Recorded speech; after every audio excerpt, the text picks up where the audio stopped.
Les mitzvot et l'antidépresseur.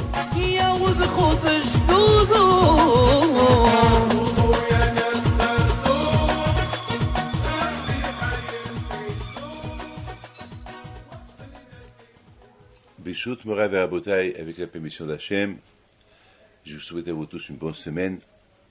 N'oubliez pas, si du vent se prépare pour la Hiloula de Rabbi Haim Pinto à Essaouira.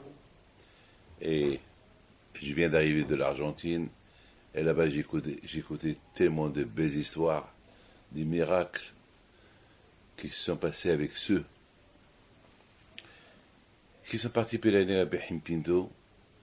Et vraiment, chaque jour je découvre la grandeur du tzaddik Rabbi Haim Pinto alav shalom, et que son mérite soit avec nous. Alors la paracha de cette semaine, c'est la paracha des lois qu'on ne comprend pas. Il y a des lois dans la Torah qui sont incompréhensibles. Par exemple, il y a, par exemple, Nida. Nida, c'est une mitzvah, on ne comprend pas pourquoi la personne, elle doit respecter Nida. On ne sait pas pourquoi. C'est la Torah qui a décidé. Manger du kasher, de même. Pourquoi il faut manger kasher? C'est Hachem qui a décidé qu'il faut manger kasher. Il y a certains animaux qu'il faut manger, il y a certains animaux qu'il ne faut pas manger. Le Shabbat aussi. Pourquoi on n'a pas le droit d'allumer, on n'a pas le droit de fumer, on n'a pas le droit de prendre la voiture, on n'a pas le droit de prendre l'ascenseur. Bien sûr, il y a des cas qu'on a le droit de faire, de transgresser les mitzvot, le cas de maladie. Lorsque quelqu'un est malade, et que le médecin lui dit, tu es malade, il faut que tu manges du taref, il faut que tu prennes la voiture Shabbat, il faut que tu manges, tu fais ceci, cela. Donc, dans ce cas-là, bien sûr, on transgresse Shabbat. Parce que la Torah a été donnée pour vivre, ça veut dire, la Torah a donné un plaisir. Si Shalom, quelqu'un il est malade, donc, le médecin lui dit, tu peux faire ceci, cela, alors tu es obligé pour ta vie, on est obligé d'écouter le médecin. Mais bien sûr, là, il faut toujours demander à un rabbin. Mais bien sûr, il faut savoir une chose, que si quelqu'un il a envie de toucher une femme mariée, et tellement qu'il a envie de la toucher, que jusqu'à qu'il est tombé malade, on ne peut pas lui permettre. Parce qu'il y a certains cas que il n'y a pas de solution. Là, parce que là, c'est lui qui est rentré dans cette atmosphère d'impureté. C'est-à-dire, on comprend très bien quelqu'un qui est malade et qu'il faut qu'il mange l'avion du cheval pour guérir, parce qu'il a besoin du fer, alors on va lui permettre, mais s'il est tombé malade parce qu'il veut toucher une femme et parce qu'il ne peut pas la toucher, et c'est pour ça qu'il est tombé malade du chagrin, ça c'est son problème. Ça c'est lui qui est rentré dedans, c'est lui qui est rentré dans cette idée, parce que depuis le départ il savait qu'il n'a pas le droit de toucher une femme mariée. Alors, ça c'est pour son plaisir personnel. Alors pour remplir son plaisir personnel, on ne va pas lui interdire une faute grave, comme toucher une femme mariée. Donc il y a certains, ça veut dire qu'il ne faut pas tout mélanger. Ce n'est pas parce que la Torah elle permet certaines choses qu'on peut permettre tout. Il y a toujours des différences sur chaque chose. Chaque cas est traité en lui-même. Donc la paracha de cette semaine, c'est la paracha de la vache rousse. C'est quoi la vache rousse? À l'époque, lorsque quelqu'un il était impur, lorsqu'on avait le Beth Amikdash, alors on va jeter sur lui un peu des cendres de la vache rousse. Les vaches rousses, elles n'existent pas. Mais à l'époque du temple, Hachem il faisait un miracle que, de temps en temps, on trouvait une vache rousse, que le Kohen il va l'égorger, et qu'il va la brûler, il va prendre les cendres de cette vache rousse, et c'est avec ces cendres-là que les personnes impures, ils vont se purifier. C'est une mitzvah qu'on ne comprend pas. Est-ce que vous avez entendu dans votre vie, il faut qu'elle soit rousse, il faut qu'elle soit vierge, il faut qu'elle soit vraiment intact, et surtout celui qui va la brûler, il devient impur. Alors que la vache rousse, elle purifie les impurs, et là, celui qui la brûle, alors, il devait être encore plus pur. Non, on va dire, la Torah dit, il devient impur. On ne comprend pas. Et sur ça, Shlomo Melech Alva Shalom, le roi Salomon, il a dit, Amarti Hakema, Virahuka Mimini. David Amelech, Shlomo Melech, qui était l'homme, le roi le plus sage du monde, le sage le plus haram du monde, il a dit, Amarti Hakema. J'ai cru que je suis l'homme le plus intelligent du monde, et finalement, j'ai vu que je suis loin d'être un homme très intelligent parce que voilà, je ne comprends pas la raison de cette mitzvah-là, qu'elle est incompréhensible. Il faut savoir une chose. Hachem, Akadosh Baruch Hu, il nous a donné certains mitzvot qu'on comprend, comme ne pas tuer, c'est logique, ne pas voler, c'est une mitzvah qui est logique, ne pas faire du mal à quelqu'un, c'est une mitzvah qui est logique. Mais il y a des mitzvot qui ne sont pas logiques, on ne comprend pas. Une femme qui est nida, c'est ma femme, je n'ai pas le droit de la toucher. Pourquoi? C'est pas logique. Pourquoi? Je comprends ne pas avoir un lien avec elle, c'est péché. Parce que une femme qui est nida, son corps il est malade. Alors, puisque son corps il est malade, il ne faut pas la toucher. Il ne faut pas aller avec elle. Mais la toucher, pourquoi c'est péché? Pourquoi on n'a pas le droit d'allumer Shabbat? Pourquoi on n'a pas le droit de créer? Il y a des mitzvot qu'on ne comprend pas. Bon, il y a des mitzvot qui sont logiques. On comprend pourquoi ne pas les faire. Mais certaines mitzvot qu'on ne comprend pas. Pourquoi ne pas les faire? Mes amis, je dois vous dire, il y a une mitzvah qui est super. Le respect des parents. Le respect des parents, c'est une mitzvah et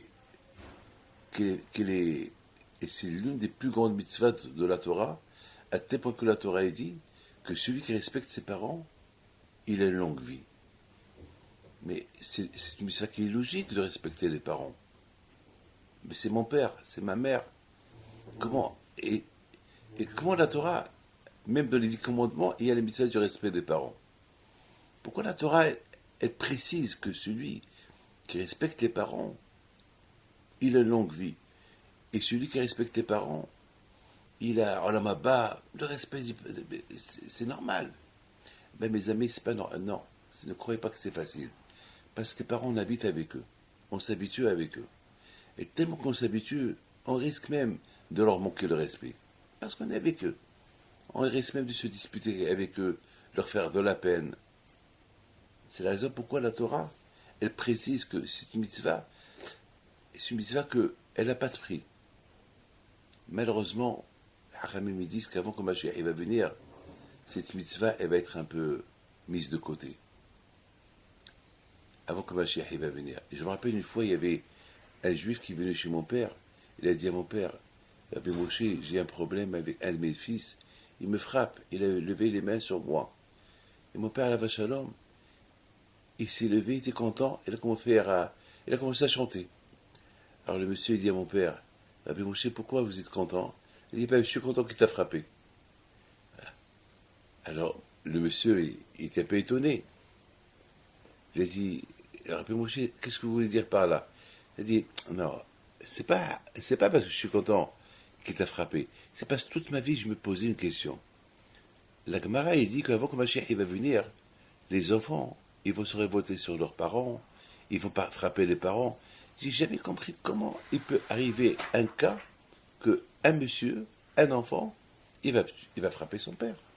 C'est dur pour moi d'imaginer un fils qui frappe son père. Ah, maintenant que tu me dis que ton fils t'a frappé, ça veut dire qu'on est à l'époque de Mashiach. Parce qu'à l'époque de Mashiach, toutes les choses normales, ils vont devenir anormales. J'ai vu dans un livre la semaine dernière qu'avant que Ben Ish Chai est mort, il y avait des gens qui sont venus d'un grand tzaddik. C'est lui qui la raconte. À cette époque, il avait 12-13 ans. Et il venait avec son père chez Ben Ish Chai avant d'assister de voir comment il va et peut-être d'assister à la sortie de sa neshama.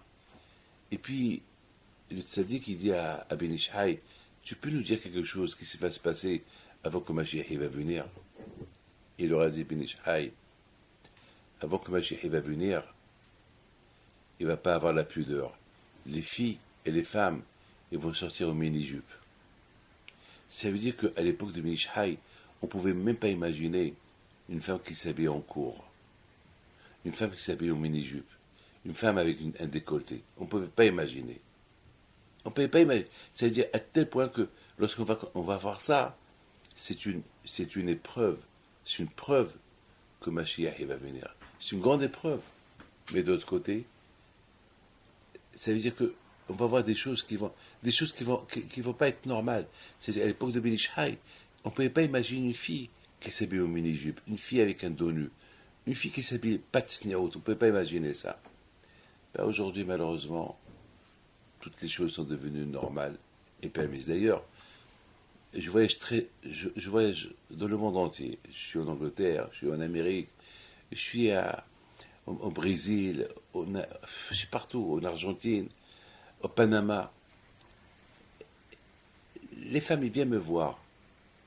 Et parfois, il y a beaucoup de fois qui viennent me voir, on dirait qu'ils vont à la plage, la façon comment ils sont habillés. Et pourtant, ils vont voir un rabbin. Ils viennent voir un rabbin pour demander une bracha. Comment ils peuvent venir me voir dans ces états-là? Ben, ils ne savent pas.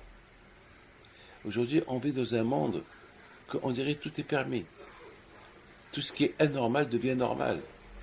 Et aujourd'hui, je vous donne la parole d'honneur. Hier, j'ai reçu des cas graves. Les cas graves, des cas que des parents qui viennent me dire que les enfants, ils les frappent. Leur enfant, il les frappe. Dès qu'il y a une femme, la pauvre qu'elle pleure, elle et son mari, que son fils, ça fait des années qu'il ne veut pas venir le voir, il est marié, il a interdit à sa mère de venir voir ses enfants. Elle pleure, la pauvre. C'est des cas qu'on ne peut même pas imaginer. Voir et vivre ces cas-là, des cas entre les enfants et leurs parents. Alors que c'est une chose qui est tellement logique, du respect des parents. Aujourd'hui, les parents ne sont pas foués. Il y a même des cas que je ne peux même pas vous raconter, vous n'allez rien comprendre. Il y a une femme qui se réveille au milieu de la nuit, parce qu'elle entend du bruit dans la chambre de sa fille. Elle se réveille et elle ouvre la porte de sa fille, de la chambre de sa fille. Elle trouve sa fille qui a 15, 16 ans, avec un monsieur au lit, que Dieu préserve. Alors, elle était choquée de voir ce qu'elle voit. Et puis, la fille qu'elle a oublié de fermer la porte, elle se lève, elle n'était pas habillée du tout, elle se lève, elle frappe sa mère avec une bouteille. La pauvre, sa mère était en pleurs, elle est venue me le dire, mais qu'est-ce que je peux faire pour elle? Je ne pouvais pas imaginer des cas. Ça, c'est l'époque de Mashiach. L'époque de Mashiach, les choses qui ne sont pas normales, on va les voir normales.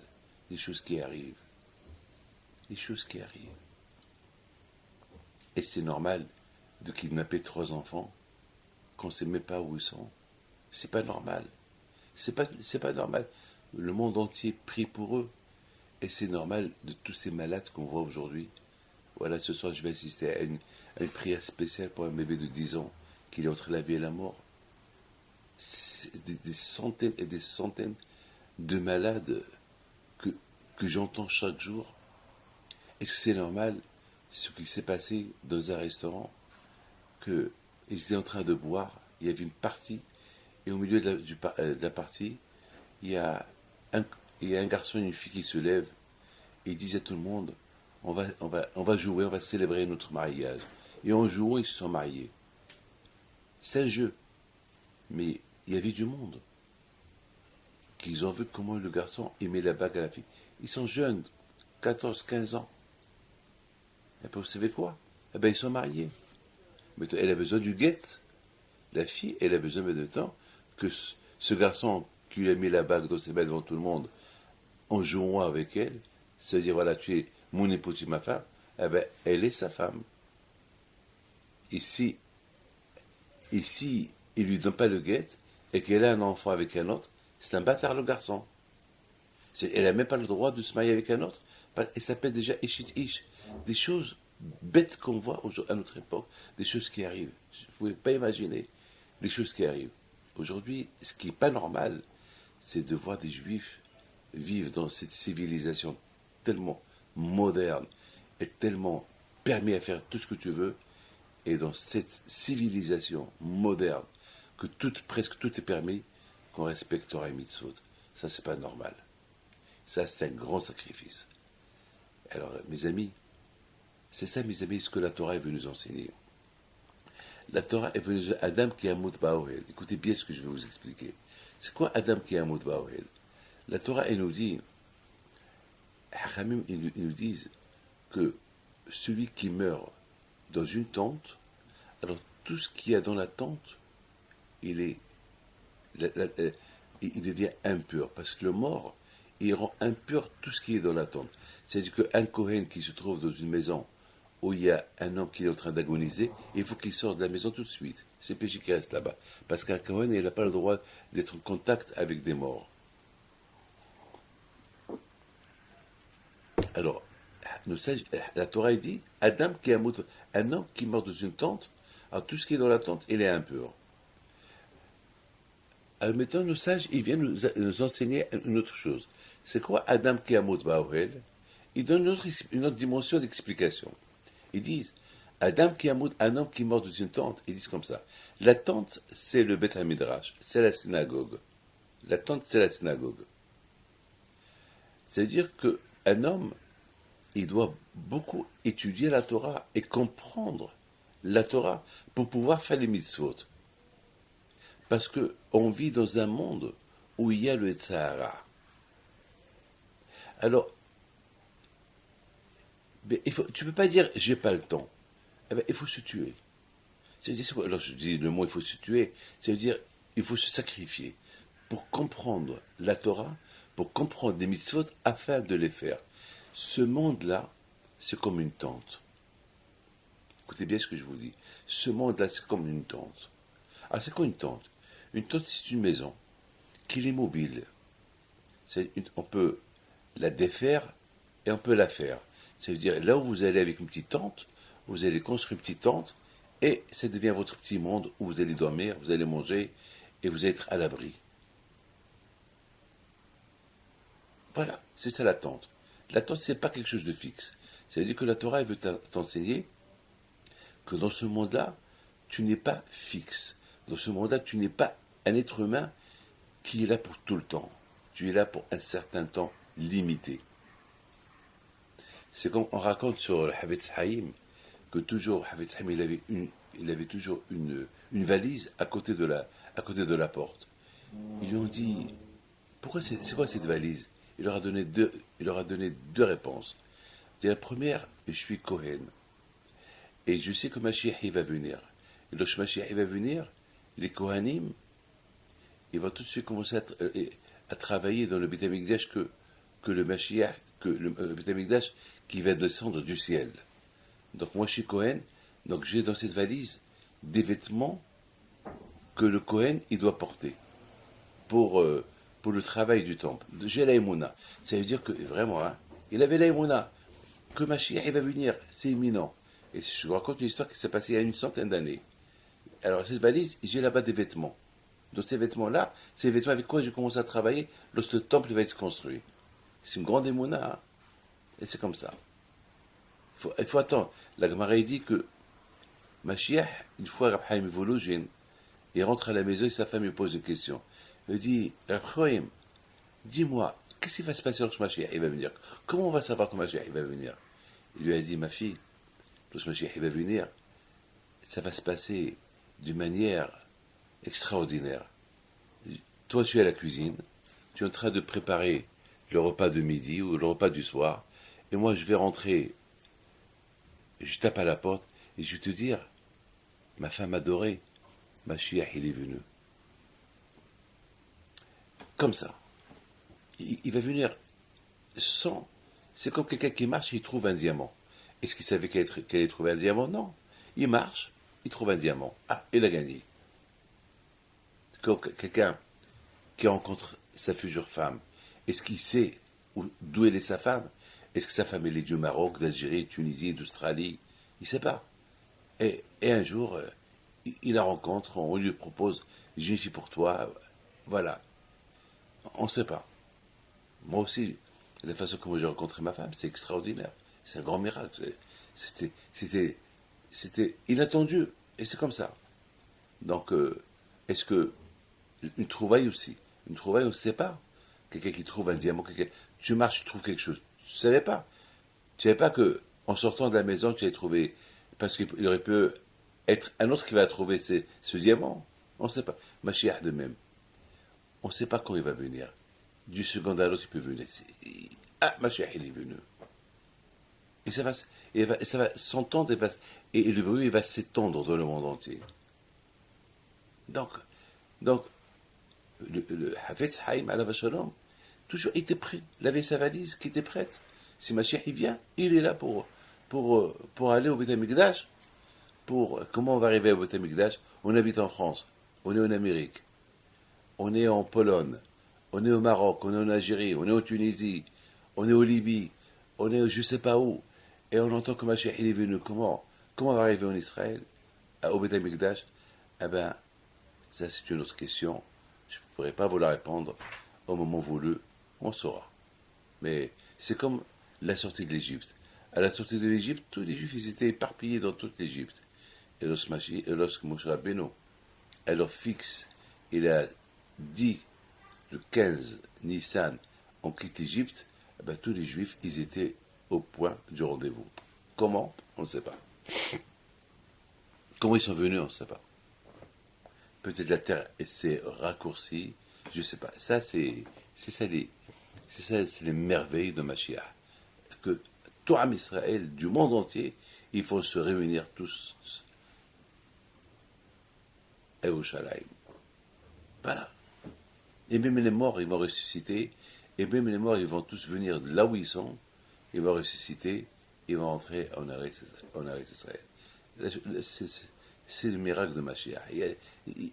C'est pour ça, c'est l'une des choses que beaucoup de fois il y a des gens, ça les empêche de croire, parce qu'ils se posent beaucoup de questions. Eh bien justement, c'est ça la loi. Il y a des choses qui ne sont pas logiques. Eh bien justement, les choses qui ne sont pas logiques que la Torah nous enseigne, eh bien, lorsqu'on croit ces choses qui ne sont pas logiques et on les fait, alors c'est ça être juif. C'est ça la grande récompense que les juifs reçoivent. Parce qu'on comprend les choses qui sont logiques qu'on fait. Mais les choses qui ne sont pas les juifs, pourquoi on les fait? Eh bien justement, si la Torah t'a dit de les faire, Haramim te disent de les faire, et Haramim te disent de croire en ça, tu les fais, ta récompense elle est énorme. Alors, Hafetz Haïm, il avait une valise à côté de la porte. Alors, l'une des raisons pourquoi la valise était à côté de la porte, c'est pour se rappeler que Mashiach il va venir. Donc, dans cette valise, il y avait là-bas des vêtements ou pour travailler au temple. Il avait une autre raison pourquoi il y avait cette valise à côté de la porte, pour se rappeler que dans ce monde, il est uniquement de passage.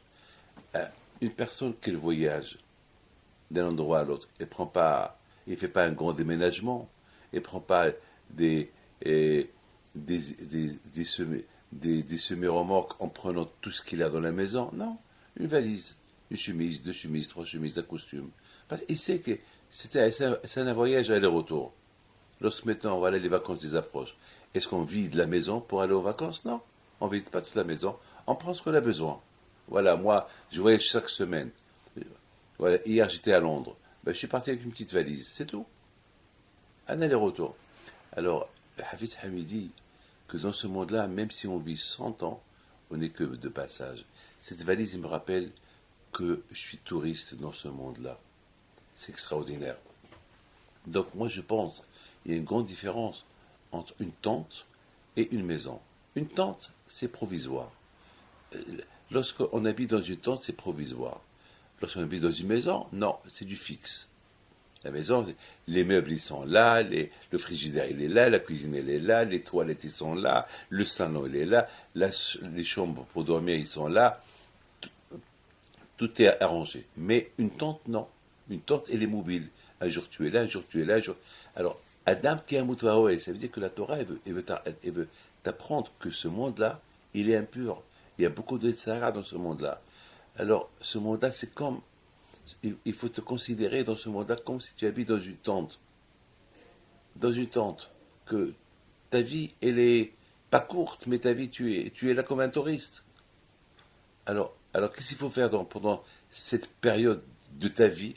Alors, il faut, il faut faire des sacrifices pour la Torah, pour l'étude de la Torah, pour faire les mitzvot. Adam qui amout va Oel. Il faut savoir que malheureusement que en dehors de la tente, il y a le Sahara. Mais n'oublie pas que même dans la tente, tu peux apporter le Sahara dans la tente. Dans la tente aujourd'hui, dans les maisons aujourd'hui, malheureusement, il y a beaucoup des choses qui ne sont pas cachères dans la maison. Tu peux apporter la rue dans la maison. Alors que ta vie, elle est courte. Alors ta vie, c'est pas courte, même si tu vis 200 ans, c'est court. Après, ça passe vite. Voilà, j'ai 64 ans. Les années passent, ils passent, voilà. Vraiment, ça passe vite, hein. Et c'est ça ce que la Torah est venue nous enseigner. La Torah est venue nous enseigner que justement, il y a beaucoup de mitzvot qui ne sont pas compréhensibles, on ne peut pas les comprendre. Donc on risque même de tomber dans un piège. Mais pourquoi les faire? Ils ne sont pas logiques. C'est pas normal de les faire. Eh bien justement, sache, c'est ça qui va faire de toi un bon juif. Parce que justement, tu ne les comprends pas et tu les fais. Même que tu ne les comprends pas et tu les fais bien et tu les fais avec amour et avec joie, dans un monde qui est pourri, dans un monde plein de tsara, dans un monde que tout est permis de faire, et toi tu ne les fais pas, et toi tu te sacrifies pour ne pas les faire, et et tu, et tu ne fais pas faire entrer l'impureté à l'intérieur de ta tente. C'est ça qui va te faire gagner un jour. Adam qui amot baoel.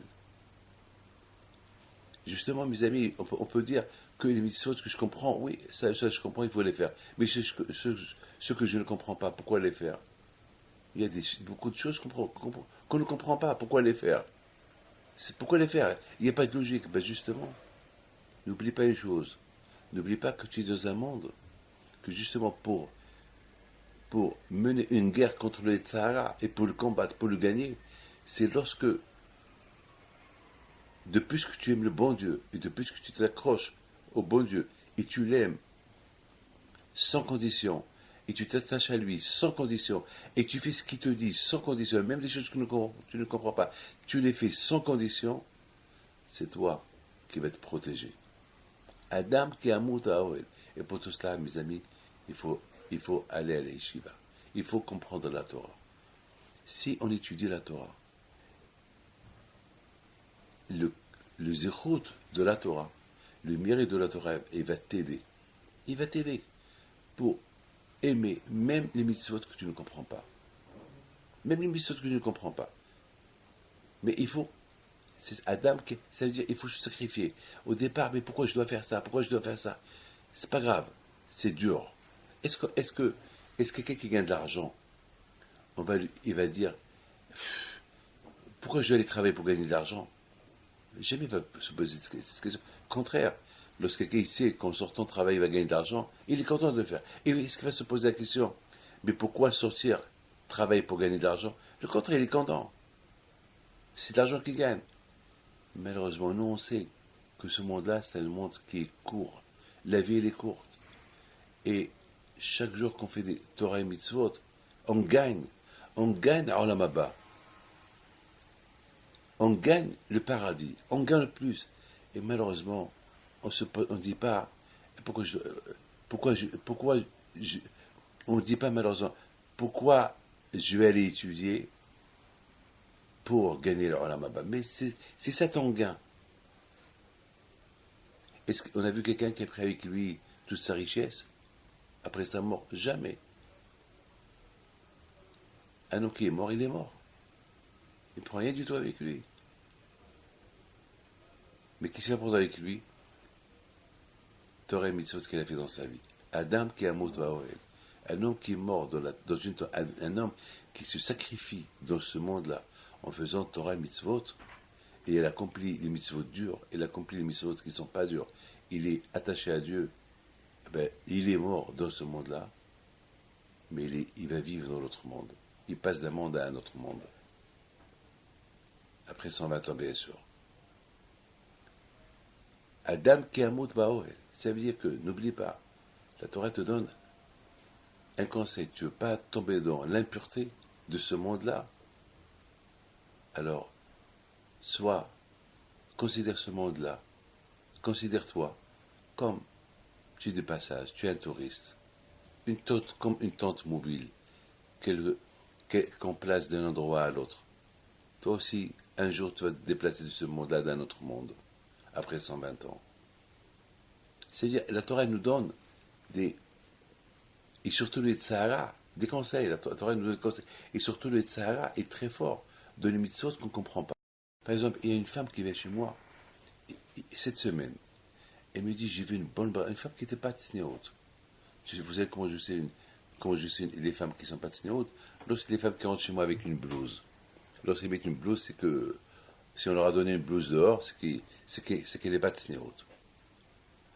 Alors, elle me dit, j'ai fait une bonne bénédiction, qu'on progresse dans la Torah, et j'ai mis mes enfants dans des bons juifs.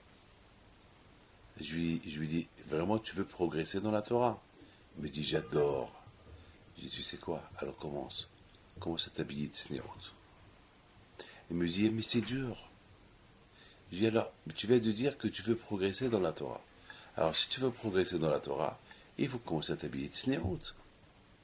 Si tu ne t'habilles pas de snéot, tu ne pourras pas progresser dans la Torah. C'est impossible. Déjà, le fait que tu n'aies pas de snéot, tu ne t'habilles pas de snéot, déjà, le Tzahara, il te prend déjà en main. Et si le Tzahara, il te prend en main, comment tu vas penser une minute progresser dans la Torah? Mais il te prend en main. Tu es dans sa main déjà. Alors c'est beau. C'est super. Déjà, tu es venu voir un Rav pour une bracha. Et toi-même, tu demandes, tu veux progresser dans la Torah, je te donne un conseil. C'est ce que la Torah dit. Adam qui est un mot de Baed. La Torah, c'est un sacrifice. Ce monde-là, il est mobile.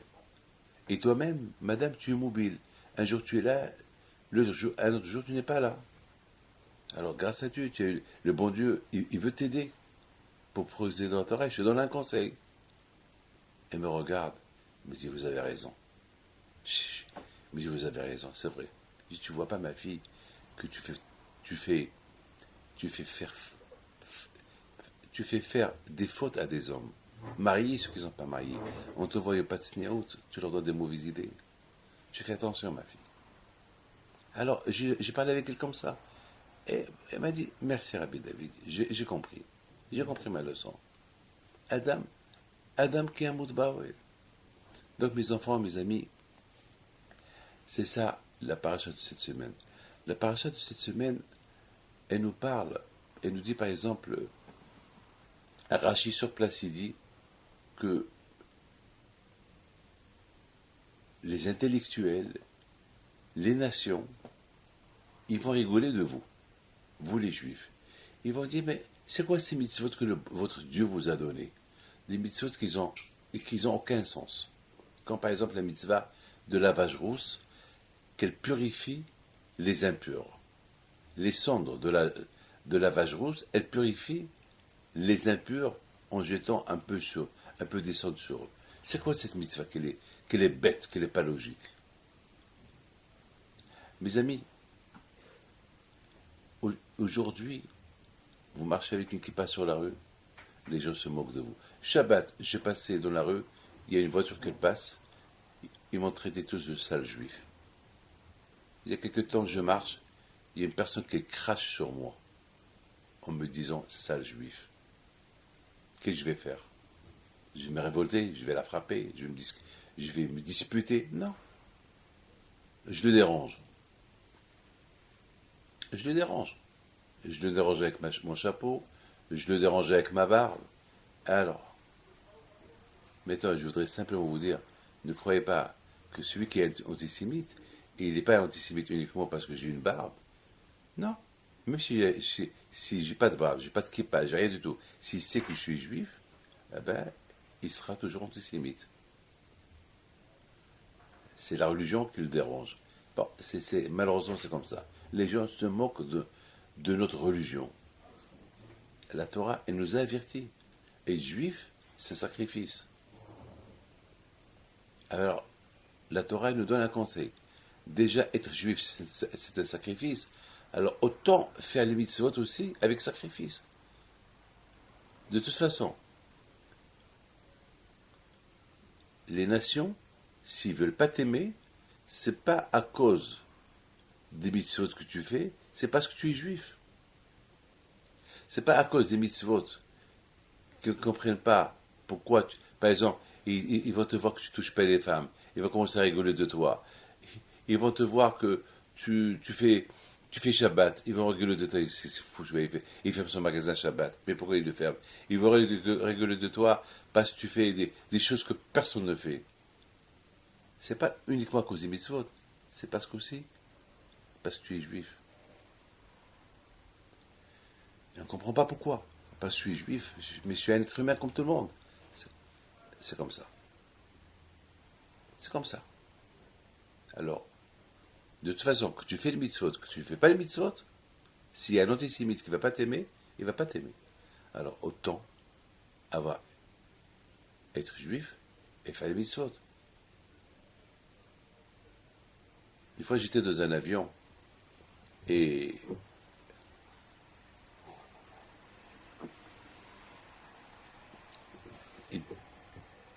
3, 4, 5 fois, l'hôtesse de l'air me propose une fois le repas, une fois du fromage, une fois les crevettes, une fois du vin, une fois. Et chaque fois, je dis non, non, non, non, non. Moi, à un moment donné, celui qui était à côté de moi, il me dit, mais pourquoi vous ne mangez pas, vous ne buvez pas? Et je lui dis, parce que je suis juif et je mange que du kasher.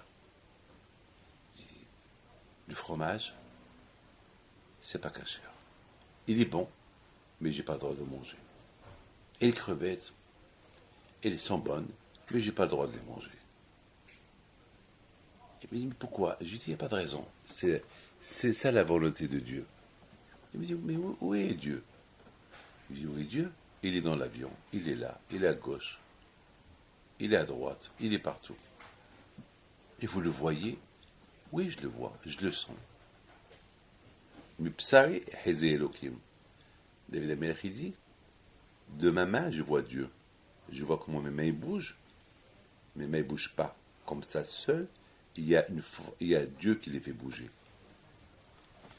Mais vous êtes fous de croire toutes ces choses-là. Je dis justement, je ne suis pas fou. Je ne suis pas un robot. Un robot qui marche tout seul. Un robot programmé. Non. Un robot a été construit. L'être humain n'a pas été construit, il a été conçu. Il y a eu un départ, il y a une vie et il y a la mort. Il me regarde, il a commencé à rigoler. Il m'a dit, qui veut dire, vous êtes des fous. Vous êtes des fous. Il ne peut pas me comprendre. Et moi aussi, je ne peux pas le comprendre. Il ne peut pas me comprendre. Mais moi, je peux aussi le comprendre. Je ne peux pas le comprendre, mais je le comprends. Je ne peux pas le comprendre. Parce que, malheureusement, comment pourquoi il ne réfléchit pas pour découvrir la vérité? Mais je le comprends. Pour découvrir la vérité, il faut un sacrifice. Mais jamais il pourra me comprendre. Mais je suis heureux d'être ce que je suis. Parce que je ne me pose pas de questions. J'ai appris à ne pas me poser de questions. Parce que je sais que les questions, ils vont m'enfoncer à d'autres questions qui n'ont pas de réponse. Alors ça ne vaut pas la peine. Est-ce que j'ai une réponse à certaines choses qui arrivent dans le monde que je ne peux pas comprendre? Vous savez, je dois pas redonner, vous savez ce que j'entends? Des histoires que j'entends chaque jour. C'est inimaginable. On ne peut même pas comprendre comment ces histoires, ils peuvent arriver. Mais ils arrivent. Il y a des choses qui arrivent. Mes amis, la Torah, elle nous enseigne des enseignements dans cette paracha, des enseignements qui sont extraordinaires, des enseignements inimaginables. inimaginables, des enseignements. Il faut ouvrir les yeux. Gal enai, babita miniflao toratecha. Combien chacun de nous, il doit ouvrir ses yeux pour voir la vérité, pour découvrir la vérité. Par exemple, on dit par exemple, il faut toujours être attaché à tes rabbins et voir leurs photos. Moi partout j'ai des photos de tzadikim. Pourquoi? Parce que on vit dans un monde que on peut se perdre. Il y a beaucoup de tentations. Alors le fait que les rabbins, je vois les photos des rabbins, ça m'encourage à dire, eh bien, il faut être comme eux. Être comme eux, jamais je serai comme eux. Mais c'est pas grave. Moi, que je reconnais ce qu'eux ils ont fait avec le bon Dieu, c'était de la vérité. Alors au moins que je m'attache à ce qu'ils faisaient. Faire comme eux exactement, je ne pourrais pas. Gal Enai Vabita. Il dit David Ameller, Hachem, ouvre-moi les yeux pour voir. Parce que c'est dur de voir la vérité. C'est dur de faire une mitzvah que je ne comprends pas pourquoi il faut la faire. C'est dur. Et c'est la raison pourquoi cette paracha, elle s'appelle Hukat. Hukat, ça veut dire les lois. Les lois des mitzvot qu'on ne comprend pas. C'est-à-dire que si un être humain, il fait des mitzvot qu'il ne comprend pas, il les fait. Même qu'il ne les comprend pas, il les fait. Alors, il va arriver à être encore attaché au bon Dieu plus que n'importe quoi. Et c'est pour ça que la Torah donne un conseil. Adam ki amut ba'ohel. Pour les conséquences et la raison que pour quelqu'un qui fait des lois, qui ne comprend pas, s'il les fait, vraiment s'il les fait, il va être attaché à Dieu. Mais pour pouvoir bien les faire, il faut qu'il se rappelle toujours qu'il est dans ce monde-là uniquement de passage. Et il faut qu'il se détache du monde extérieur et qu'il sache que sa vie elle est limitée. Et puisque sa vie elle est limitée, dommage de ne pas en profiter. Et pour vraiment s'attacher, il faut vraiment sacrifice. Fermer Shabbat et magasin, c'est un sacrifice. Ne pas voir les choses interdites, c'est un sacrifice. Adam qui amut ba'ohel. Pour cela, il faut le Beth Midrash. Il faut étudier la Torah pour comprendre.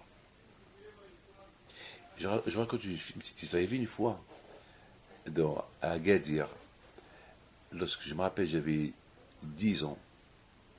Je ne me rappelle pas, je ne peux pas vous dire. Non, j'avais 8 ans peut-être. Je me rappelle que mon père il avait écrit un livre, des histoires de Rabbi Haim Pinto. Il les a envoyés à Agadir. Après, ils sont retournés, ces livres-là. Ils ne les ont pas acceptés.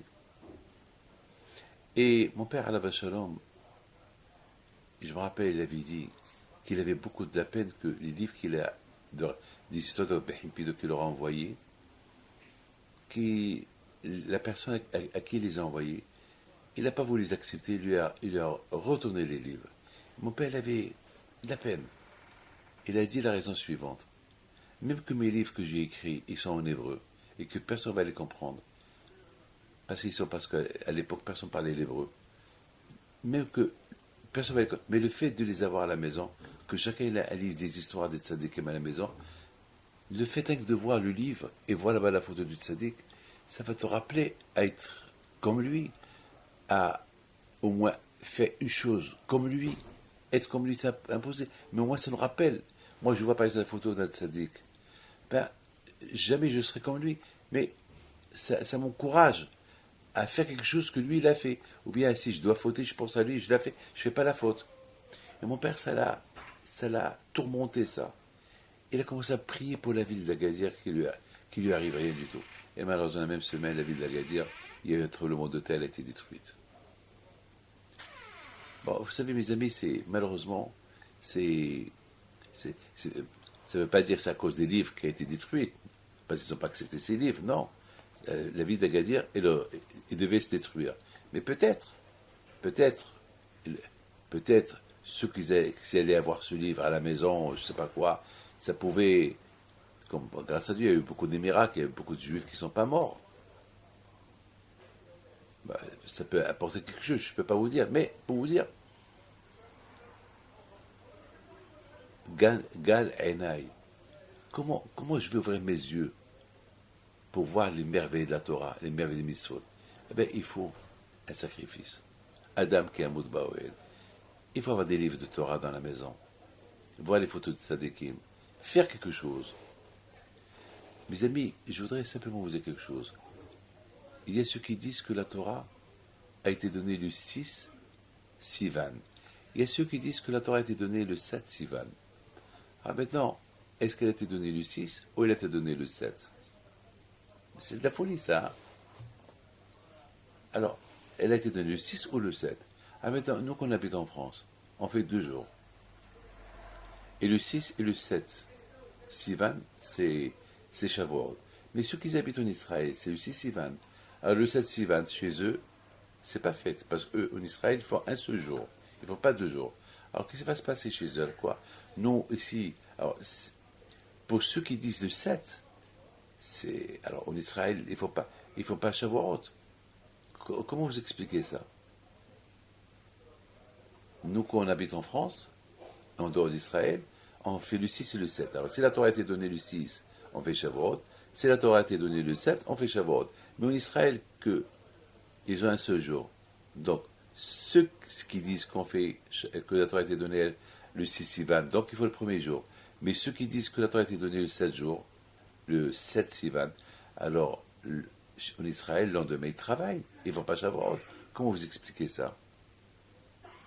Mes amis, la réponse à cette question-là, que la Torah elle a été donnée le 6, ou la Torah a été donnée le 7, il faut savoir une chose. La Torah, elle se donne chaque jour. La Torah, elle dépend de toi. Elle se donne chaque jour. Elle a été donnée le 6, c'est bon. Alors le 7, tu la reçois encore. Le 8, tu la reçois encore. Le 9, tu la reçois encore. Les Haram disent que chaque jour, il faut considérer comme si tu as reçu la Torah. Comme que chaque matin tu te réveilles, et chaque matin la vie elle commence chez toi. C'est pas le jour de ta naissance. Tu dors, tu es mort. Tu te réveilles, tu revis. Tu ressuscites. Donc d'après ceux qui disent que la Torah elle a été donnée le 6, alors le 6. On a reçu la Torah le 6.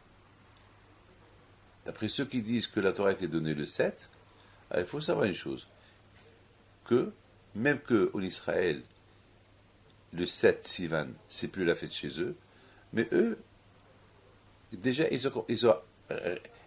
la Torah elle nous enseigne qu'il ne faut pas attendre le jour de Matan Torah pour recevoir la Torah, il faut même commencer à faire la Torah un jour avant que tu as reçu la Torah. Donc ils font le 6 et le 7 comme s'ils l'ont reçu.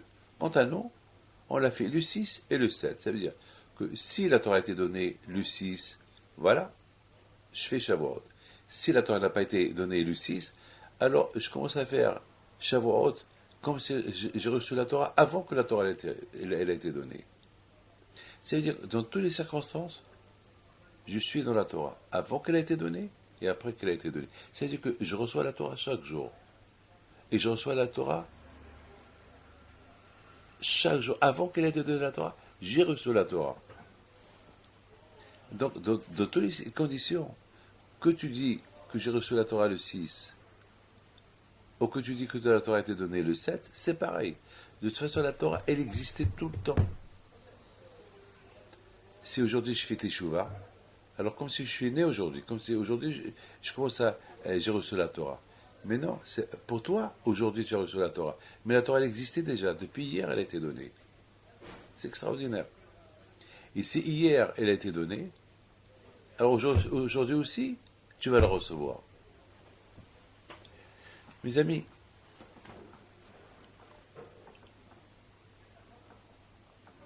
je me suis toujours posé la question, pourquoi en Israël ils ne font pas 2 jours de Shavuot? D'après ceux qui disent que la Torah a été donnée le 6 et ceux qui disent que la Torah a été donnée le 7, pourquoi ils ne font pas 2 jours? Puisqu'il y a un doute, le 6 ou le 7, qui font 2 jours.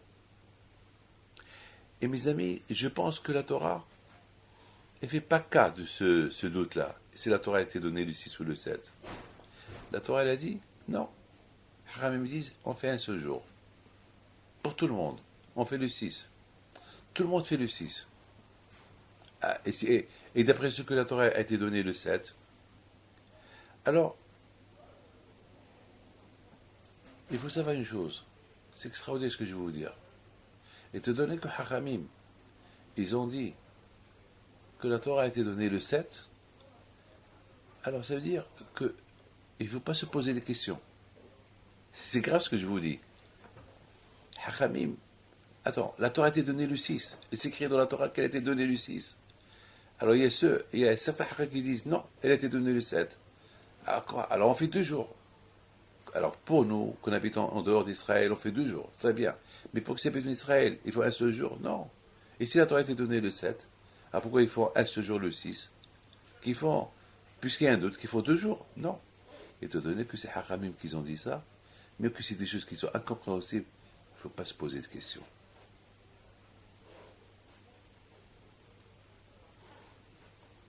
C'est donc. Le fait que toi, tu fais Shavuot, le 6, ceux qui habitent en Israël, que le 6 et pas le 7, ne te pose pas de questions. Et si la Torah a été donnée aujourd'hui, Hachamim, ils ont dit que puisque la Torah a été donnée, et la preuve, voilà, en dehors d'Israël, ils font 2 jours. Ah, et si la Torah a été donnée, Hachamim, ils te disent que la Torah a été donnée le 7, mais ils te disent de faire que le 6. Mais le 7, elle a été donnée, donc Shavuot, c'est le 7. Fais ce que Hachamim, ils disent. La Torah a été donnée le 6, et toi, tu fais le 7. Et toi, tu fais que le 6, pardon, et le 7, tu ne le fais pas. C'est ça les paroles de Hachamim. C'est de la folie, ça. Parce que vous savez très bien que Hachem, il a dit à Moshe Rabbeinu que les Juifs se préparent 2 jours avant Matan Torah. Et bien Moshe Rabbeinu leur dit, préparez-vous 3 jours. Donc d'après, s'ils se préparent 3 jours, ça veut dire que la Torah a été donnée le 7. Parce que Hachem, il a dit à Moshe Rabbeinu qu'il se prépare 2 jours pour que le 6 il est dans la Torah. Et Moshe Rabbeinu, il a ajouté 1 jour. Il a dit aux Juifs, préparez-vous 3 jours.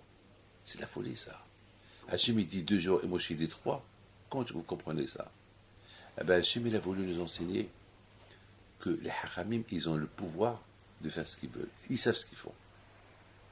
Et celui qui fait ce que Hachamim ils disent, même ce que nous ne comprenons pas, comme c'est ça qui fait que l'homme, il approche de Dieu. Parce que Moshe Rabbeinu, il sait ce qu'il fait. Hachem, il a voulu que nous, on écoute Hachamim. Et c'est la raison pourquoi d'un côté on fait le 6, comme Hachem il a dit, et quand à Moshe, puisqu'il a dit il faut se préparer 3 jours, ça veut dire que même si la Torah a été donnée le 6, même que la Torah a été donnée le 6, alors nous, mes amis, on fait, et d'après les calculs, c'est le 7, puisque Moshe Rabbeinu a dit il faut se préparer 3 jours, donc c'est le 7, nous on fait que le 6, et on ne fait pas le 7. La fête de Shavuot, elle est que le 6, et pas le 7. Mais la Torah a été donnée le 7, d'après ceux qui disent que la Torah a été donnée le 7. Non, on fait uniquement ce que la Torah, elle a dit, il faut faire le 6. C'est ce qu'en Israël ils font. Mais la Torah a été donnée le 7, alors la réponse elle est, de toute façon, chaque jour tu reçois la Torah. C'est pas que le 6, c'est pas que le 7, c'est pas que le 8, c'est pas que le 9, c'est chaque jour. De là, on apprend combien il faut écouter les rabbins. C'est extraordinaire. Même que vraiment, le Matan Torah, c'était le 7 Sivan, et pas le 6 Sivan. Alors on aurait dû faire le 7. Non. On fait le 6 comme le bon Dieu il a dit. Mais le 7, c'était Matan Torah. Parce que de toute façon, chaque jour, tu reçois la Torah. C'est pas que le 7. C'est même le 8, même le 9, même le 10, etc. etc. C'est pour cela que la Torah dit Shiva Shavuot Ispola. Tu calcules 7 semaines. Et à la fin des 7 semaines, elle tombe le 6. Le 6 Sivan. Tu commences à calculer de Pessah jusqu'à Shavuot, c'est 7 semaines exactes. Donc c'est le 6 Sivan, Matan Torah. Mais la Torah a été donnée le 7. D'après ceux qui disent que la Torah a été donnée le 7 Sivan, parce que Moshe Rabbeinu l'a ajouté un jour. C'est pas grave. La Torah, même si la Torah a été donnée le 7, nous on fait qu'un seul jour, le 6, comme c'est écrit dans la Torah. Mais la Torah a été donnée le 7. Alors, la réponse elle est, monsieur, la Torah n'a pas été donnée que le 7. Même le 7, même le 8, même le 9, de là on apprend que chaque jour la Torah elle est donnée. Combien, mes amis, il faut bien comprendre les choses de la Torah. Il y a des choses qu'on ne comprend pas, qui sont parfois en contradiction, mais on doit les faire. Regardez Ruth, comment elle s'est convertie. Elle était une princesse, Ruth. Regardez Yitro, qui s'est converti. La femme de Shlomo Amelech, qui s'appelle Naama, qui était pas juif, était de Ammon, et qui s'est convertie, est devenue de grande tzadékette, et que Mashiach est sorti de Ruth et de Naama. D'où ils sont nés dans des pays étrangers, et ils avaient tout. Comment ils sont devenus juifs? C'est incompréhensible. Il n'y a rien à comprendre. Il n'y a rien à comprendre. Parce qu'ils ont les yeux. Lorsqu'on a des yeux, on voit. Et on voit clair. Il faut voir clair, c'est tout. Hein. C'est écrit au botit bikun. Il faut s'attacher, il faut se coller comme la colle dure. Il faut se coller à Dieu comme la colle dure. Comme une colle dure qu'elle fait coller deux choses, comme ça il faut s'attacher à Dieu.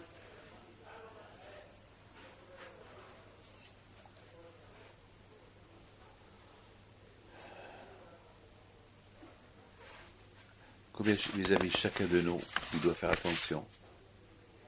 On voit les rabbins, les grands tzadikim, comment ils vivent. On ne comprend pas comment ils vivent. C'est dur comment ils vivent. C'est pas grave. Tu vois, et tu apprends, et tu vivras.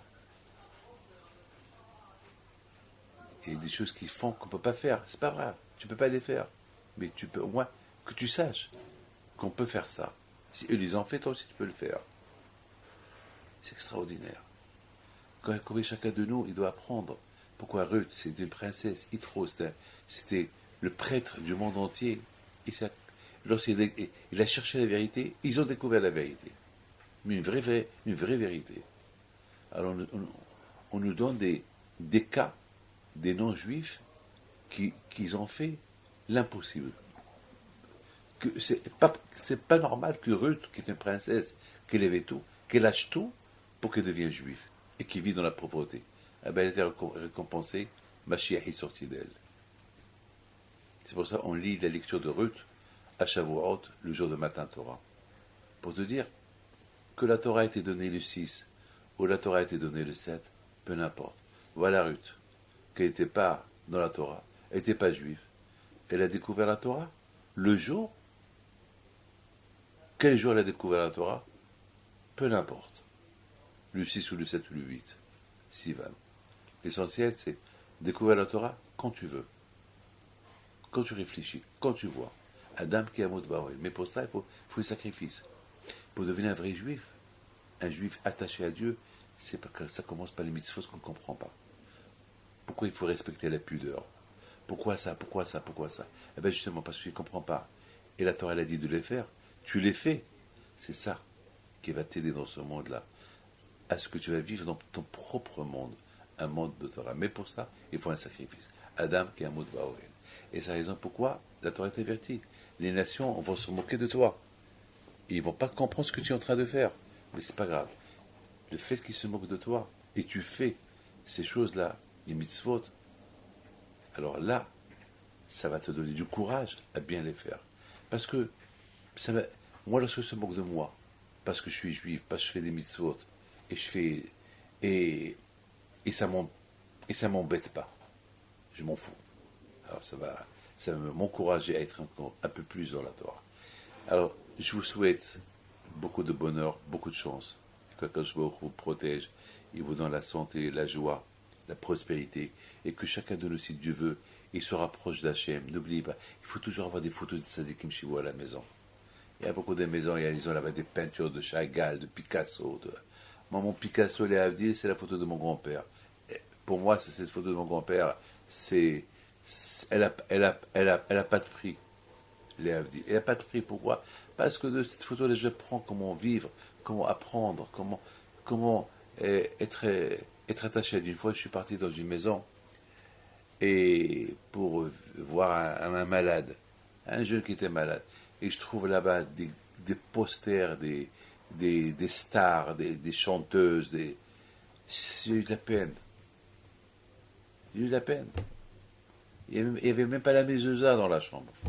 Mais à l'intérieur, des posters. Comment ce garçon-là, il va grandir à être un bon juif? Sa tête, elle pense qu'il dort en voyant ses photos. Il se réveille en voyant ses photos. Qu'est-ce qu'on peut espérer de lui? Ah, vous allez me dire, il est jeune, il va grandir. Ouais, mais c'est lorsqu'on est jeune qu'on apprend. Une fois qu'on est grand, on a déjà ces images dans la tête. Hein. On ne peut plus... C'est fini. Hein. C'est fini. Après, tu vois une photo d'un tzaddik, un barbu avec un poster d'un chanteur ou une chanteuse. Ça fait aucun effet lorsqu'ils voient une photo d'un tzaddik. C'est la raison pourquoi les enfants, déjà, depuis qu'ils sont jeunes, on les habitue à avoir des photos de tzaddikim. Il faut voir. Lorsqu'on voit, la tête, elle devient pure. Le cerveau, il se purifie. Donc on fait attention. Donc même les choses qui sont incompréhensibles, même qu'on ne les comprend pas, il y a un côté dans la tête du cerveau, dans le cerveau qui dit, tu ne comprends pas maintenant, mais demain tu vas comprendre. Ah, puis demain je vais comprendre, alors j'accepte. Un jour. Et les années qui passent, j'ai pas encore compris, je vais comprendre. Et après 120 ans, j'ai pas compris, dans l'autre monde, on va te laisser comprendre. On va t'expliquer ce que tu n'as pas compris dans ce monde-là. Alors que le bon Dieu vous protège, vous donne la santé et la joie. Amen.